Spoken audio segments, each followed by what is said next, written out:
अहमदनगर महानगरपालिका निवडणुकीचा अर्ज भरण्याच्या शेवटच्या टप्प्यात केडगावच्या राजकारणाने अनपेक्षित वळण घेतले आहे. प्रभाग क्रमांक 16 मधील क आणि ड अशा दोन्ही जागांवरून सोमनाथ कराळे यांनी आपले अपक्ष उमेदवारी अर्ज दाखल केले आहेत.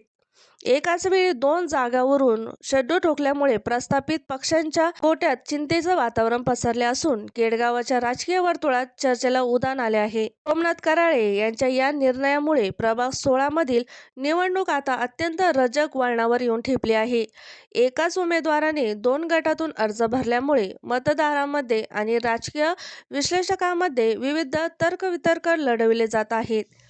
कराळे यांनी अपक्ष म्हणून उडी घेतल्याने प्रस्थापित उमेदवारांच्या मतविभाजनाचा धोका वाढला आहे. सोमनाथ कराळे यांच्या उमेदवारीमुळे आता प्रभाग 16 मधील राजकीय गणिते पुन्हा एकदा मांडली जात आहेत. त्यांचा वैयक्तिक जनसंपर्क कोणाच्या मतांना सुरुंग लावणार यावर या प्रभागाचा निकाल अवलंबून असेल. एकाच प्रभागातील दोन जागांवर कराळे यांनी लक्ष केंद्रित केल्याने विरोधकांसमोर मोठे आव्हान उभे राहिले आहे. नगरपालिका प्रभाग क्रमांक 16 मधून कड मध्ये फॉर्म भरला आहे. तरी केडगावच्या विकास काम करण्याची मला संधी द्यावा एवढं बोलून माझे दोन शब्द संपवतो.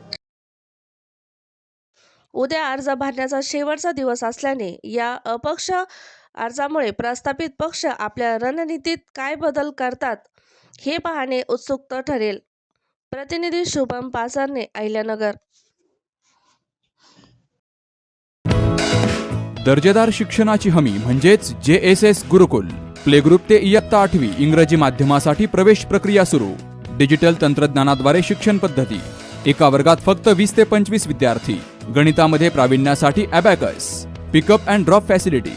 ठिकाण बालाजी कॉलनी, अंबिकानगर, केडगाव, अहमदनगर. संपर्क 0241 241 7007, 9403 98 7007 आणि 9371 38 8007.